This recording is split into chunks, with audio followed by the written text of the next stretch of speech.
Student कैसे हैं? उम्मीद करता हूँ सब स्टूडेंट खैरियत से होंगे। तो बेटा फर्स्ट प्रीवियस वीडियो में हमने क्वेश्चन नंबर 13 को सॉल्व किया था। तो अब हम क्वेश्चन नंबर 1 को सॉल्व करने जा रहे हैं। और क्वेश्चन नंबर 1 हमारे पास क्या है? Find the point of intersection of the lines. ठीक है, अब लाइंस हमारे पास क्या हैं? x minus 2y plus 1 is equal to 0 and 2x minus y plus 2 is equal to 0। अब ये हमारे पास लाइन है। अब इन लाइंस का हमने फाइंड करना है पॉइंट ऑफ इंटरसेक्शन। अगर मैं इसको लाइन L1 का नाम दे दूं, ठीक है, और इसको मैं लाइन L2 का नाम दे दूं, तो हमने क्या करना है? L1 और L2 लाइंस इसका पॉइंट ऑफ इंटरसेक्शन फाइंड करना है। ठीक है, अब पॉइंट ऑफ इंटरसेक्शन में इसके मेथड्स हैं। ठीक है, अब वो मेथड्स क्या हैं? Method to find point of intersection of lines. अब वो बेसिकली हमारे पास 3 मेथड्स हैं। ठीक है, और वो 3 मेथड्स क्या हैं? फर्स्ट है एलिमिनेशन मेथड, और सेकंड है सब्स्टिट्यूशन मेथड, और थर्ड है क्रॉस मल्टीप्लिकेशन मेथड। अब इन तीनों मेथड में से हम कोई भी मेथड अप्लाई करके हम क्वेश्चंस का लाइंस का पॉइंट ऑफ इंटरसेक्शन फाइंड कर सकते हैं। ठीक है, तो अब ये इस क्वेश्चंस के अंदर मैंने क्या किया है? मैंने एलिमिनेशन मेथड्स अप्लाई किए हैं। अब वो क्या होता है? आपने करना क्या होता है? आपने x या y के कोफिशिएंट को सेम करके और उसको प्लस माइनस करना होता है। ठीक है, और वहाँ से x की वैल्यू या फिर y की वैल्यू निकाल लेनी होती है। ठीक है, तो उसके लिए मैंने क्या किया कि मैंने x के कोफिशिएंट को सेम किया। इधर 2x था तो इधर क्या था? x। तो मैंने इक्वेशन 1 को मल्टीप्लाई कर दिया, इक्वेशन 1 को बाय 2 एंड सब्ट्रैक्टेड फ्रॉम 2, और उसको 2 में से क्या कर दिया? सब्ट्रैक्ट कर दिया। तो 2 से मल्टीप्लाई किया 1 को 2x माइनस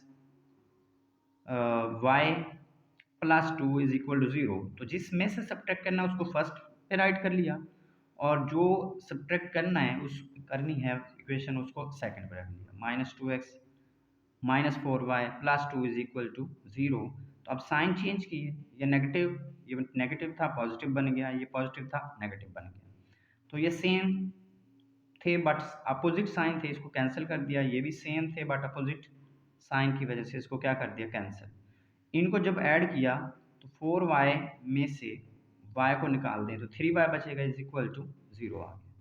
तो y इज इक्वल टू 0। यहाँ पे हमारे पास y की वैल्यू क्या आ गई? 0 आ गई। पुट इन इक्वेशन 1, इसको इक्वेशन 1 में पुट किया तो यहाँ से मेरे पास x की वैल्यू आ गई -1। अब ये मेरे पास x की वैल्यू जो -1 है, और यहाँ मेरे पास y की वैल्यू क्या थी? 0 थी। तो पॉइंट ऑफ इंटरसेक्शन क्या बन गया? लेट कर लो कि मैं इसको p का नाम दे देता हूँ।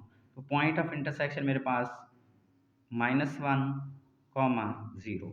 तो ये मेरा पॉइंट ऑफ इंटरसेक्शन आ गया इक्वेशन 1 एंड इक्वेशन 2 का।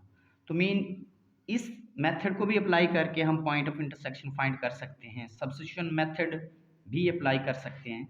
तो जो इजी मेथड हमें लगेगा हम वही अप्लाई करके अपना सोल्यूशन फाइंड कर लिया करेंगे। ठीक है, अब इसके बाद सेम इसी पैटर्न से क्वेश्चन नंबर 14 है, तो उसको डिस्कस करते हैं। अब क्वेश्चन नंबर 14 में क्या कहा जा रहा है? इसमें हमें कहा है find the area of the reason bounded by the triangle whose sides are, जिसकी साइड्स गिवन है। मीन एक ट्राइंगल हमारे पास है और उस ट्राइंगल की साइड्स गिवन है, और वो साइड कौन सी हैं? 7x minus y minus 10 is equal to 0 and 10x plus y minus 41 is equal to 0। 3x plus 2y plus 3 is equal to 0। Triangle की तीनों साइड्स गिवन है और हमने इन तीनों साइड से पॉइंट ऑफ इंटरसेक्शंस फाइंड करने हैं। मीन इसके वर्टिसेस फाइंड करने हैं। जब साइड्स गिवन हो तो हम उन साइड से ट्राइंगल के वर्टिसेस फाइंड कर सकते हैं। तो अब हम फर्स्ट वर्टिसेस फाइंड करने के लिए हम क्या करेंगे? इक्वेशन नंबर 1 और 2 को सॉल्व करेंगे। ठीक है, मैंने यहाँ 9 लगा के इक्वेशन 1 और इक्वेशन 2 राइट की और इक्वेशन 3, इन तीनों इक्वेशंस को राइट किया। फिर मैंने इक्वेशन 1 और इक्वेशन 2 को सॉल्व किया। अब यहाँ पे मैंने मेथड जो है क्रॉस मल्टीप्लिकेशन मेथड यूज़ किया है, ठीक है, क्योंकि फर्स्ट में हमने एलिमिनेशन मेथड लगाया। अब इसमें मैंने क्रॉस मल्टीप्लिकेशन मेथड इसीलिए यूज़ किया है ताकि आप दोनों मेथड सीख सकें कि कैसे हम वैल्यू निकाल सकते हैं, ठीक है। तो इसके लिए मैंने क्या किया, 1 और 2, अब इसको सॉल्व करने का मेथड क्या है, जब हम x की वैल्यू के लिए सॉल्व करेंगे, मीन हम जब फर्स्ट पे हम x लेंगे और x लेंगे तो जो x है उसको भी छोड़ देंगे, उस कॉलम को छोड़ देंगे, उस कॉलम को छोड़ देंगे, बाकी ये हमारा डिटर्मिनेंट बन जाएगा। ये एक क्या बन गया, डिटर्मिनेंट। अब इस डिटर्मिनेंट से हमने क्या करना है, y का कोफिशिएंट कितना है, -1, और इधर हमारे पास क्या आ रहा है, -41। तो x के नीचे हमने क्या लिखना है, -1 मल्टीप्लाई बाय -41, तो ये मल्टीप्लाई होगा तो 41 प्लस का बन जाएगा। इसीलिए इस y का कोफिशिएंट कितना है, 1, माइनस फार्मूले का, जैसे हमने देखें डिटर्मिनेंट बनाएंगे ना, डिटर्मिनेंट, तो डिटर्मिनेंट में क्या होता है कि जब हम इस y के कोफिशिएंट को जब इससे मल्टीप्लाई करते हैं तो माइनस फार्मूले का आएगा, तो इसका कोफिशिएंट 1 और ये -10 मल्टीप्लाई करेंगे 1 से, तो ये कितना बन जाएगा, -10 आ जाएगा। इज इक्वल टू, इक्वल लगाना है, इसके बाद हमने y के लिए सॉल्व करना है, तो y के साथ माइनस लिखना है, ठीक है, -y। अब -y लिखेंगे तो हम y वाला जो कॉलम है उसको भी छोड़ देंगे। अब उसके बाद डिटर्मिनेंट बनाएं। अब डिटर्मिनेंट क्या बनेगा, 7, 10 एंड 10 41। अब 7 को इससे क्या करेंगे, मल्टीप्लाई करेंगे, ये क्रॉस मल्टीप्लिकेशन, 7 को इससे मल्टीप्लाई करेंगे, 7 इंटू -41 और माइनस फार्मूले का, और इसका कोफिशिएंट कितना है, 10, और इसको मल्टीप्लाई कर देंगे -10 से, ठीक हो गया। अब इसके आगे इक्वल लगाना है और यहाँ पे कांस्टेंट के लिए हमने यहाँ 1 लिखना है, जो मर्जी कांस्टेंट हो यहाँ, लेकिन इधर हमने ऊपर क्या लिखना है, 1। अब ये कांस्टेंट का जो कॉलम है उसको छोड़ देना है, ठीक है। अब ये डिटर्मिनेंट बन जाएगा, ये डिटर्मिनेंट बन गया। 7 को y के कोफिशिएंट से मल्टीप्लाई करेंगे तो 7 1 जार 7, और x के कोफिशिएंट को जो है माइनस लगाएंगे, लेकिन माइनस इसके साथ पहले से है तो माइनस माइनस क्या हो जाएगी, प्लस हो जाएगी, तो 10 को मल्टीप्लाई करेंगे -1 से, तो ये क्या हो जाएगा, प्लस का 10 हो जाएगा, ठीक है। अब यहाँ पे इसको पहले सिंप्लीफाई करते हैं, x over 41 minus minus multiply plus, तो प्लस का 10 हो गया, is equal to -y over minus, इसको मल्टीप्लाई किया 7 इंटू -41 को, तो ये माइनस का 287 बन गया, तो माइनस माइनस प्लस, तो ये क्या बन गया, 100 बन गया, इज इक्वल टू 1/7 प्लस 10, तो क्या बन गया, 1/17 बन गया, ठीक है। तो ये हो गया x over 41 is equal to -y over -187। इसको जब इसमें से निकाल देंगे, मीन माइनस कर देंगे, तो ये आ गया, और ये बन गया 1/17। अब इसके बाद हमने ये इस चीज़ के इक्वल है और ये इस चीज़ के इक्वल है, तो इसका मतलब x ओवर 51 किस चीज़ के इक्वल हो गया, 1/17, और -y ओवर -187 किस चीज़ के इक्वल हो गया, 1/17 के इक्वल, ठीक है। तो ये हो गया x over 51 is equal to 1/17, यहाँ y नेगेटिव नेगेटिव साइन से cancel, y over 187 is equal to 117 बन गया। क्लियर है बेटा। अब यहाँ से क्या किया, मैंने एरो लगाया है कि 51 यहाँ डिवाइड हो रहा है, ऊपर जाके क्या हो जाएगा, मल्टीप्लाई, तो ये बन गया 51, ठीक है, 51 ओवर 17, तो x इज इक्वल टू, इसको कैंसिल कर दो, 17 1 जार 17 एंड 73 जार 51, तो ये x की वैल्यू कितनी आ गई, 3।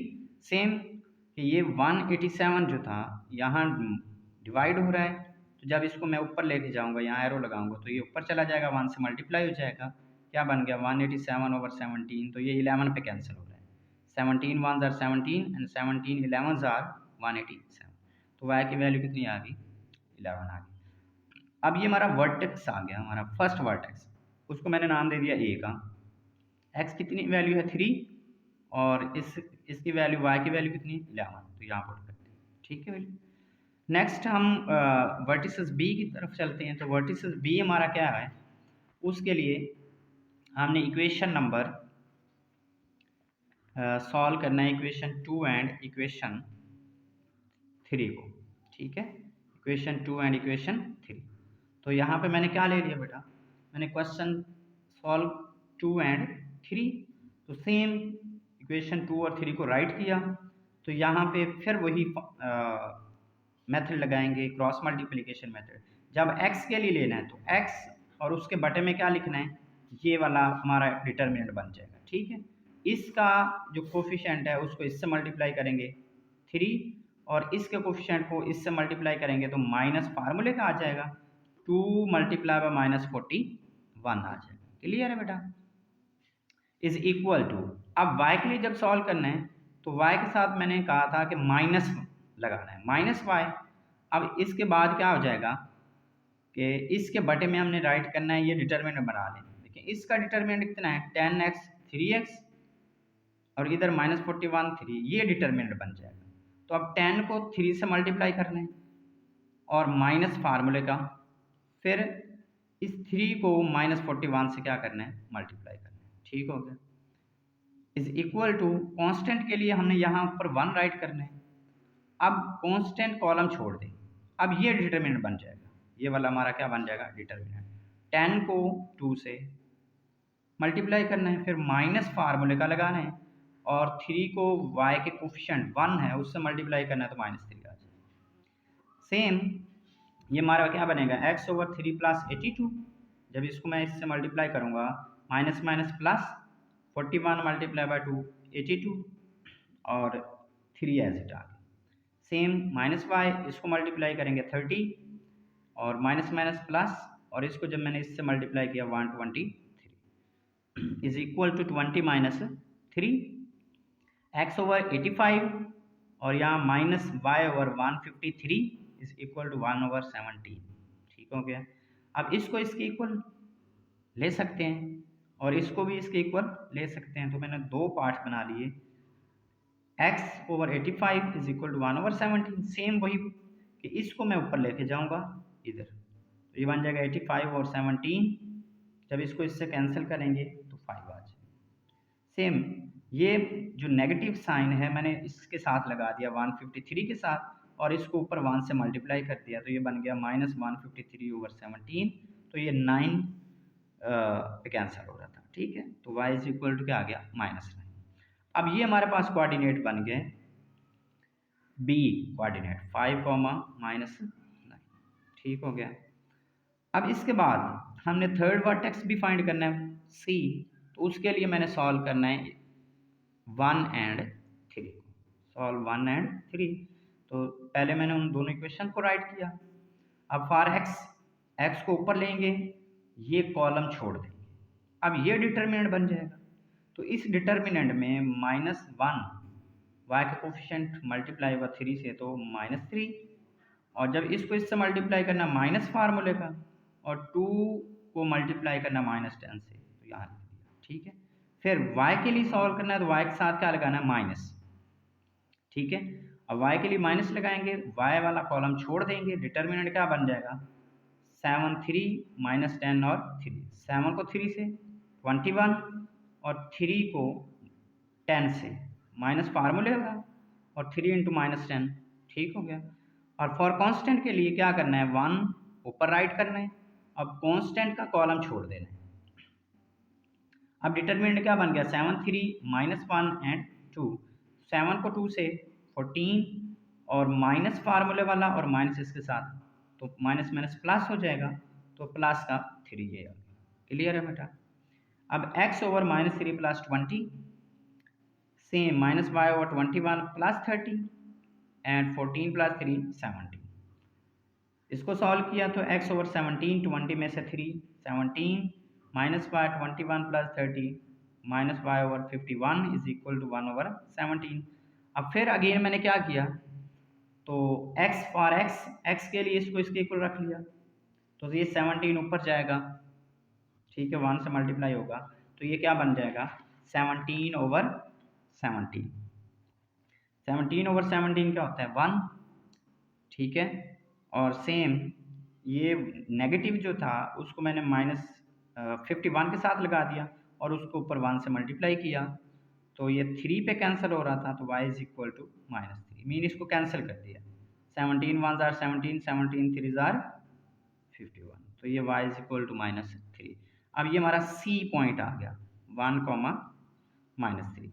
अब ये तो हमने क्या किए बेटा, पॉइंट ऑफ इंटरसेक्शन को इस्तेमाल करते हुए साइड्स के, तो हमने वर्टिसेस फाइंड किए ट्राइंगल्स के, ठीक है।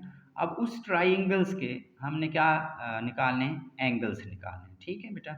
और उनके एंगल्स के लिए देखिए, अगर मैं यहाँ इसके ट्राइंगल बनाऊँ तो मेरे पास ये ट्राइंगल बन सकती है इस तरह की ट्राइंगल, ठीक है। ये एक ट्राइंगल है। अब देखिए यहाँ से हमारा सपोज कर लें कि ये हमारा ए है, ये हमारा क्या है बी है, और ये हमारा क्या है सी, ठीक है बेटा। अगर मैं यहाँ इसकी ट्राइंगल को बनाना चाहूँ, ठीक है, ये थोड़ा सा प्रॉब्लम आ रहा है वीडियो में बेटा, तो इसको फोकस करते हैं। देखें बेटा, हमने जो वर्टिसेस फाइंड किए थे ए बी सी, अगर मैं उसको यहाँ पे लिख दूँ तो ये मेरा ए वर्टिसेस बन गया, ठीक है। ये हमारा बी वर्टिसेस बन गया, और बी को मैंने क्या फाइंड किया है 5 -9, एंड सी को मैंने अभी फाइंड किया है, तो ये मेरा 1, -3, और ए मेरे पास जो था वो फर्स्ट में था, और ए मैंने निकाला था 3, 11, 3, 11। तो ये मेरे पास जो है वर्टिसेस आ गए। अगर अब मैं इसकी स्लोप्स फाइंड करना चाहूँ, इसकी जो सॉरी बेटा, ये हमारे पास ए बी और सी जो हैं ये वर्टिसेस आ गए। अब हमें कहा जा रहा है कि फाइंड करें area of triangle, area of a triangle. तो हम कोई भी जो ट्राइंगल्स का एरिया फाइंड करते हैं, तो ट्राइंगल्स का एरिया का फार्मूला हमने पढ़ा हुआ है, तो वो फार्मूला क्या था बेटा, मैंने क्या लिखा, वर्टिसेस, मैंने तीनों वर्टिसेस को कंबाइंड करके लिख दिया, और तीनों वर्टिसेस क्या हैं ए बी एंड सी, इसको मैंने लिख लिया जो कि हमने पहले फाइंड किए हुए हैं, ठीक है बेटा। ये मेरे पास जो है ना पॉइंट्स आ गए।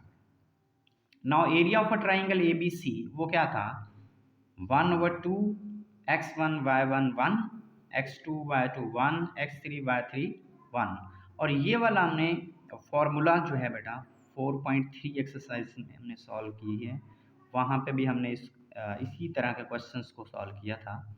तो ये हमारे पास फार्मूला हम ऑलरेडी डिस्कस कर चुके हैं, इज इक्वल टू 1/2। अब यहाँ first vertices x1 y1, second x2 y2, third x3 y3, ठीक है। तो अब इसमें मैंने क्या किया, वैल्यूज फार्मूले में वैल्यूज पुट कर दी, एक्सपेंड R1, ठीक है। अब R1 को एक्सपेंड करेंगे तो हमारे पास क्या हो गया, फर्स्ट हमारे पास क्या हो गया 1/2, एक्सपेंड करेंगे R1 को 3 को रख दिया, अब ये कॉलम भी छोड़ दिया, ये रो भी छोड़ दी, तो ये हमारा डिटरमिनेंट बनेगा। इसी तरह सेकंड के साथ माइनस लगाना है, -11, ये कॉलम भी छोड़ दिया, ये रो भी छोड़ दी, 5 1 1 और 1, ये बन गया +1, ये कॉलम भी छोड़ दिया, ये रो भी छोड़ दी, ये क्या बन गया 5 -9 1 -3, ये चीज़ बन गई, ठीक हो गया बेटा। अब इसको सिंपल जैसे हम फर्स्ट ईयर में भी इन क्वेश्चंस को सॉल्व करते हैं चैप्टर नंबर 3 में, तो 1/2 इसको इससे मल्टीप्लाई किया -9, इसको इससे मल्टीप्लाई किया माइनस माइनस +3, ये फार्मूले वाला माइनस जब मिलाएंगे तो प्लस का 3 बन जाएगा, -11, 5 को इससे 5 माइनस फार्मूले का 1 को 1 से -1, प्लस 5 को -3 से -15, और माइनस फार्मूले वाला मिलेगा और माइनस इसके साथ है तो ये +9 हो जाएगा। इनको सॉल्व किया -6, इसको सॉल्व किया 4, और इसको सॉल्व किया -6, -6 तो 3 से -18, इसको इससे किया -44, और इसको एज इट राइट कर लिया। अब यहाँ पे 1/2, और इसको हमने ऐड किया तो -68, और इसको 2 पे डिवाइड किया -34 स्क्वायर यूनिट। अब देखिए हमारा जो आंसर है वो नेगेटिव है, और कभी भी एरिया जो है वो नेगेटिव नहीं होता, तो लिहाजा मैंने इस नेगेटिव को इग्नोर किया। तो 34 square unit, because area always positive, तो एरिया हमेशा क्या होता है, पॉजिटिव होता है। ठीक है बेटा, तो आज के लेक्चर को यहीं पे वाइंड अप करते हैं। ठीक है, नेक्स्ट लेक्चर के लिए इजाज़त दें, अल्लाह हाफ़िज़।